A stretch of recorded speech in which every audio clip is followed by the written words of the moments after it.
আসসালামু আলাইকুম ওয়া রাহমাতুল্লাহ। ইন্নাল হামদুলিল্লাহ ওয়াসসালাতু ওয়াসসালামু আলা রাসূলিল্লাহ ওয়া আলা আলিহি ওয়া আসহাবিহি আজমাইন। আম্মা বা'দ, ফাআউযু বিল্লাহি মিনাশ শাইতানির রাজীম।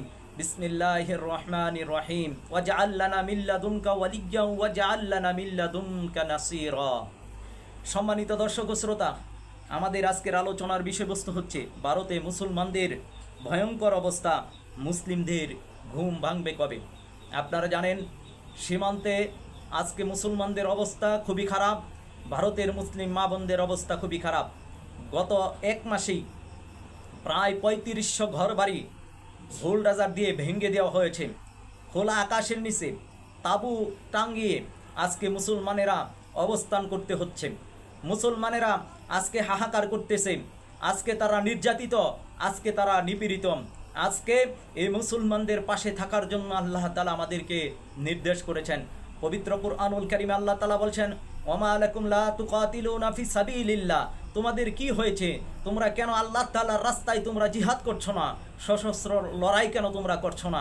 সেই সমস্ত মহিলা, সেই সমস্ত পুরুষ, সেই সমস্ত বাচ্চাদের পক্ষে যারা বলতেছে হে আমাদের রব, আমাদেরকে এই জনপদ থেকে বের করে নিয়ে যান, অথবা আপনার পক্ষ থেকে আপনি নাসির পাঠিয়ে দেন, অথবা আপনি আমাদেরকে এই জনপদ থেকে বের করে অন্যত্র নিয়ে যান, আপনার পক্ষ থেকে সাহায্যকারী বান্দা পাঠান, আপনার পক্ষ থেকে ওলি পাঠান, আপনার পক্ষ থেকে নাসির পাঠান। যেমনটিভাবে আপনারা জানেন আরাকানের মুসলমানরা যখন নির্যাতিত হচ্ছিল, তারাও কিন্তু আল্লাহ তাআলার কাছে ফরিয়াদ করে এই দোয়া করেছিল। আপনারা জানেন ফিলিস্তিনের মুসলমানেরা আজকে না খেয়ে আকাশের খোলা আকাশের দিকে তাকিয়ে তারাও কিন্তু এরকম দোয়া করতেছে যে হে আল্লাহ, ওয়াজআল লানা মিন লাদুনকা ওয়ালিয়্যাও ওয়াজআল লানা মিন লাদুনকা নাসীরা। হে আল্লাহ, আপনার পক্ষ থেকে আমাদের জন্য ওলি বা অভিভাবক প্রেরণ করেন। হে আল্লাহ, আপনার পক্ষ থেকে আমাদের জন্য সাহায্যকারী বান্দা পাঠান। এই দোয়া ফিলিস্তিনের মুসলমানরা করতেছে, সারা বিশ্বের নির্যাতিত মুসলমানরা করতেছে। আরাকানের মুসলিম মা বোনেরা এই দোয়া করতেছেন, চীনের উগুইর মুসলমানেরা এই নির্যাতন থেকে বাঁচার জন্য দোয়া করতেছেন, ভারতের কাশ্মীরের মুসলিম মা বোনেরা এই দোয়া করতেছেন, বাচ্চারা দোয়া করতেছেন। আজকে আমরা দেখলাম ভারতের আসাম রাজ্যের মধ্যেও মুসলমানরা এই দোয়া করতেছেন। এমত অবস্থায় মুসলমানদের এই করুণ পরিণতি, মুসলমানদের এই করুণ অবস্থা, এর জন্য মুসলমানরাই দায়ী। যেমনটি সুনানি নাসাই শরীফের 4297 নম্বর হাদিসের মধ্যে এসেছে, আন সাওবান থেকে কলা, তিনি বলেন কলা রাসূলুল্লাহ সাল্লাল্লাহু আলাইহি ওয়াসাল্লাম, আল্লাহ রাসূল সাল্লাল্লাহু আলাইহি ওয়াসাল্লাম বলেছেন, আনতাদা আলাইকুম কামা তাদা আল আকালাতু ইলা কসআতিহা। আল্লাহ রাসূল সাল্লাল্লাহু আলাইহি সাল্লাম বলেন, খাবার গ্রহণকারীরা খাবারের পাত্রকে সামনে নিয়ে একে অপরকে যেইভাবে আহ্বান করে, অচিরেই বিজাতিরা মুসলমানদের বিরুদ্ধে, তোমাদের বিরুদ্ধে ঐক্যবদ্ধ হবে। ফাকালা কাইলুন আমিন কিল্লাতিন নাহনু ইয়াউমাইযিন। একজন সাহাবী বললেন, ইয়া রাসূলুল্লাহ সাল্লাল্লাহু আলাইহি ওয়াসাল্লাম, এই অবস্থা কেন হবে, আমরা কি সেদিন সংখ্যায় কম থাকবো? ক্বালা বাল আনতুম ইয়াউমাইযিন কাসীর। আল্লাহ রাসূল সাল্লাল্লাহু আলাইহি ওয়াসাল্লাম বলেন, না, সেদিন তোমরা অনেক থাকবে, সংখ্যায় তোমরা অনেক বেশি থাকবে। ওয়ালাকিন্নাকুম গুসাউন কা গুসাইস সাইলি, কিন্তু তোমরা হবে স্রোতে ভেসে যাওয়া আবর্জনার মতন। স্রোতে যেই রকম ভাবে কচুরিপানা ভেসে যায়, কচুরিপানার যেমন কোনো শক্তি থাকে না, তাদের নিজস্ব যেমন কোনো শক্তি থাকে না, তারা ভানের পানিতে, তারা বন্যার পানিতে যেই রকমভাবে ভেসে যায়, মুসলমানদের অবস্থাও সেই রকম হবে। আজকে আমরা দেখতেছি এই অবস্থা, গোটা বিশ্বের মুসলমানরা আজকে স্রোতে ভেসে যাওয়ার মতন অবস্থা হয়েছে। আল্লাহ রাসূল সাল্লাল্লাহু আলাইহি ওয়াসাল্লাম বলেন, তোমাদের পক্ষ থেকে শত্রুদের অন্তরে ভয় উঠে যাবে, তোমাদের অন্তরের মধ্যে উহান ঢেলে দেওয়া হবে। আল্লাহ রাসূল সাল্লাল্লাহু আলাইহি সাল্লামের এক সাহাবী বললেন, ইয়া রাসূলুল্লাহ, ওয়ামাল ওয়াহান, ওয়াহানটা কি? আল্লাহ রাসূল সাল্লাল্লাহু আলাইহি ওয়াসাল্লাম বলেন, হুব্বুদ দুনিয়া ওয়া কারাহিয়াতুল মাউত, দুনিয়ার মহাব্বত এবং মৃত্যুর ভয়, এই দুই কারণে মুসলমানদের এই অধপতন হবে।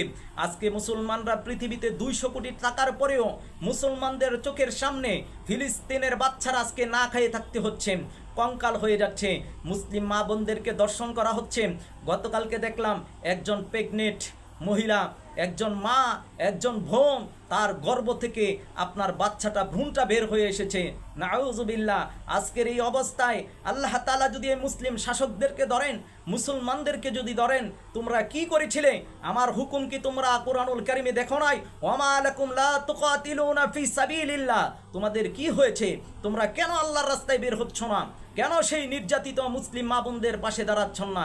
হে বাংলার যুবকেরা, হে ভারতীয় উপমহাদেশের যুবকেরা, গোটা বিশ্বের যত জায়গা থেকে মুসলমানেরা আমাদের আলোচনা শুনছেন, আপনাদেরকে আমরা উদাত্ত আহ্বান জানাচ্ছি। ইমাম মাহমুদ হাবিবুল্লাহর আত্মপ্রকাশ হয়েছে, আল্লাহ প্রদত্ত ব্যক্তি, আল্লাহ প্রদত্ত আমিরের আত্মপ্রকাশ হয়েছে সেই সমস্ত নির্যাতিত মুসলিম মা বোনদের পাশে থাকার জন্য, সেই সমস্ত বাচ্চাদের পাশে দাঁড়ানোর জন্য, মুসলিম মা বোনদের ইজ্জত রক্ষা করার জন্য আমাদেরকে ঐক্যবদ্ধ হতে হবে। আমাদেরকে ইমাম মাহমুদ হাবিবুল্লাহর নেতৃত্বে ঐক্যবদ্ধ হতে হবে। ভারতের যেই করুণ অবস্থা, মুসলমানরার যেই দুর্দশা, মুসলমানদের ঘুম কবে ভাঙবে? মুসলমানদের ঘুম ভাঙানোর জন্য ইমাম মাহমুদ হাবিবুল্লাহ ডাক দিচ্ছেন। মুসলমানদের ঘুম ভাঙানোর জন্য আমরা আপনাদেরকে আহ্বান করছি, ঘুম থেকে জাগ্রত হন। নিজের চোখের সামনে নিজের মাকে নির্যাতিত হতে দেখার আগেই আপনাকে জাগতে হবে। আপনার বোনকে আপনার চোখের সামনে দর্শন করবে, এই দৃশ্য দেখার পূর্বেই আপনাকে জাগতে হবে। আপনার মাকে বেইজ্জতি করবে, এই দৃশ্য দেখার আগেই আপনাকে জাগতে হবে। আপনার স্ত্রীকে দর্শন করবে, নির্যাতন করবে, এই দৃশ্য দেখার আগেই আপনাকে জাগতে হবে। ভারতীয় উপমহাদেশের মুসলমানরা সামনে এক ধর্মযুদ্ধের জন্য মুশরিকরা এক ফিতনার সৃষ্টি করতে চাচ্ছে। আমাদেরকে এই ফিতনা মোকাবেলা করতে হবে। আত্মরক্ষা করার জন্য আমাদেরকে ঐক্যবদ্ধ করতে হবে, আমাদেরকে ঐক্যবদ্ধ হতে হবে। আমাদেরকে ভয় পেলে হবে না। হুব্বুদ দুনিয়া ওয়া কারাহিয়াতুল মাউত, দুনিয়ার মহাব্বত আর মৃত্যুর ভয়ের কারণে মুসলমানদের আজকের এই করুণ অবস্থা। আসুন, দুনিয়ার চাইতে আমাদেরকে ভালোবাসতে হবে আল্লাহ তাআলাকে। জীবন তো একটাই, সেই একটা জীবন দিয়ে আল্লাহ তাআলাকে খুশি করতে হবে। মৃত্যুর ভয় করে লাভটা কি? মরতে তো হবেই, ঘরে থাকলেও আমাকে মৃত্যুবরণ করতে হবে। খালিদ বিন ওয়ালিদ রাদিয়াল্লাহু তাআলা আনহুর সেই কথাকে স্মরণ করেন, যখন ওনার ইন্তেকালের সময় এসেছে তখন তিনি মানুষদেরকে ডেকে বলছিলেন, সেই আজকে কোথায়? আসো সেই সমস্ত পুরুষেরা, হে কাপুরুষেরা, এসে দেখো আমি খালিদ বিন ওয়ালিদ কতবার যুদ্ধের ময়দানে আমি শত্রু পক্ষের বাহিনীর ভিতরে ঢুকে যেতাম শহীদ হওয়ার তামান্না নিয়ে। কত যুদ্ধে আমি অংশগ্রহণ করেছি, শরীরের প্রত্যেকটি জায়গায় ক্ষত বিক্ষত হয়েছে, শত্রু আঘাতে আমি জর্জরিত হয়েছি, আক্রান্ত হয়েছি, শরীরের কত ধাক, কত ক্ষত বিক্ষত, তবুও তো আমি যুদ্ধের ময়দানে শহীদ হতে পারি নাই, কারণ আমার মৃত্যু যুদ্ধের ময়দানে আল্লাহ তাআলা লেখে নাই। আজকে দেখো আমি বিছানায় শুয়ে শুয়ে মৃত্যুর যন্ত্রণা ভোগ করতেছি, আমি মারা যাই নাই, অথচ আমি চেয়েছিলাম যুদ্ধের ময়দানে মারা যাওয়ার জন্য। এজন্য বলবো, হে যুবকেরা, ভয় পেয়ে লাভটা কি?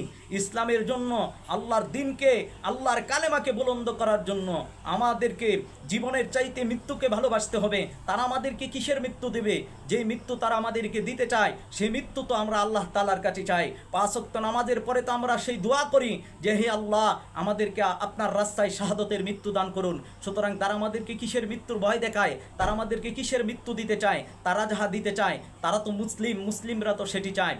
সুতরাং আজকে মা বোনদের, নির্যাতিত মা বোনদের পক্ষে আমাদেরকে কথা বলতেই হবে, আমাদেরকে জাগতেই হবে, কারণ আমাদের চোখের সামনে আমাদের মা বোনদেরকে দর্শন করা হচ্ছে। আজকে ভারতের মুসলমানদের দিকে তাকিয়ে দেখেন, হে ভারতের যুবকেরা, আপনাদেরকে ঐক্যবদ্ধ হতে হবে ইমাম মাহমুদ হাবিবুল্লাহর নেতৃত্বে।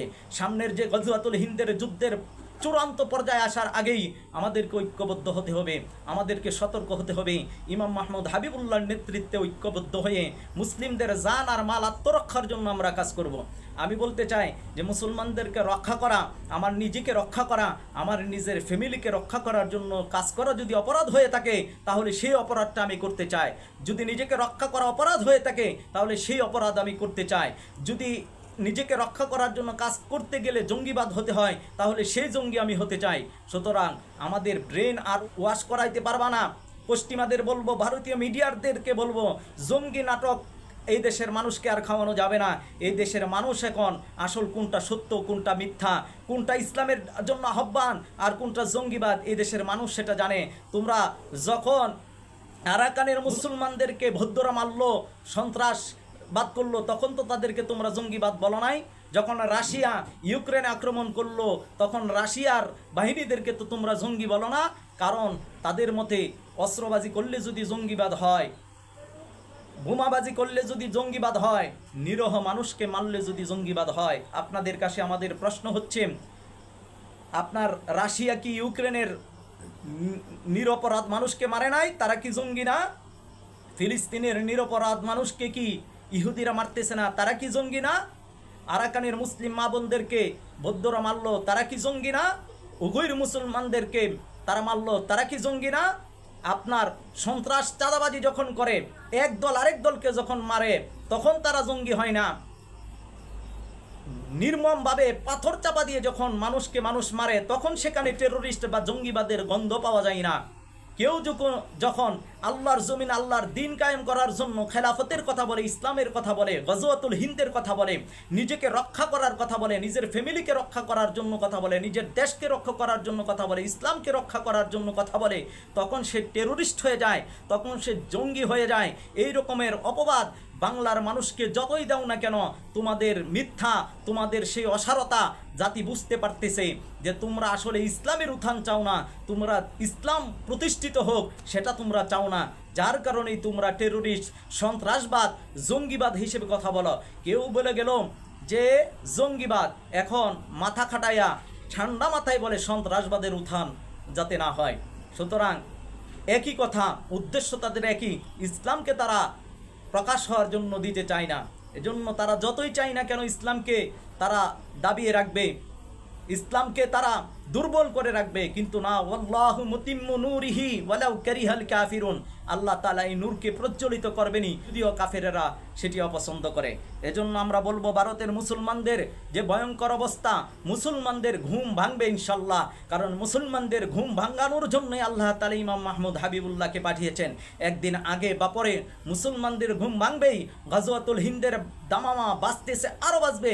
গাজওয়াতুল হিন্দের যুদ্ধের যত বেশি মুসলমানদেরকে নির্যাতন করবা, তত বেশি মুসলমানরা জাগ্রত হয়ে যাবে, তত বেশি মুসলমানদের ঘুম ভেঙে যাবে ইনশাল্লাহ। আরেকটা কথা মনে রেখো, মুসলমানদের ঘুম যদি ভাঙে, তাইলে এই মুসলমানদেরকে কোনোদিন দাবিয়ে রাখতে পারবে না। কারণ মুসলমানরা বীরের জাতি, মুসলমানরা খালিদ বিন ওয়ালিদের জাতি, মুসলমানরা সালাউদ্দিন, গাজী সালাউদ্দিন আইয়ুবের জাতি। সুতরাং এই মুসলমানদেরকে ঘুম পাড়ায় রাখছ, কিন্তু মুসলমানদের ঘুম তোমরাই ভাঙাচ্ছ। আল্লাহ তাআলার ইচ্ছায় মুসলমানদের ঘুম সামনে আরও বেশি ভেঙে যাবে ইনশাল্লাহ, মুসলমানরা সতর্ক হয়ে যাবে। সেই আশায় আমরা দিন প্রহর গুনতেছি। আল্লাহ তাআলার ইচ্ছায় আল্লাহর জমিন, আল্লাহর দিন কায়েম বাস্তবায়ন হবেই, আল্লাহর দিন প্রতিষ্ঠিত হবেই, মুসলমানদের বিজয় আসবেই ইনশাল্লাহ। আল্লাহ তাআলা মুসলমানদেরকে সেই সাহায্য করবেন। আলা ইন্না নাসরাল্লাহি করিব, আল্লাহর সাহায্য অতি নিকটে ইনশাআল্লাহ তাআলা। আমরা অপেক্ষায় আছি, তোমরাও অপেক্ষায় থাকো, আমরাও অপেক্ষা করতেছি, তোমরাও অপেক্ষা করো, আমরাও দেখতেছি, তোমরাও দেখো। আল্লাহ তাআলা মুসলমানদেরকে সাহায্য করবেন ইনশাআল্লাহ। আল্লাহ সুবহানাহু ওয়া তাআলা গোটা বিশ্বের মুসলমানদেরকে সাহায্য করুন, নির্যাতিত মুসলমানদেরকে আল্লাহ তাআলা সাহায্য করুন। আমিন ইয়া রাব্বাল আলামিন। আসসালামু আলাইকুম ওয়া রাহমাতুল্লাহ।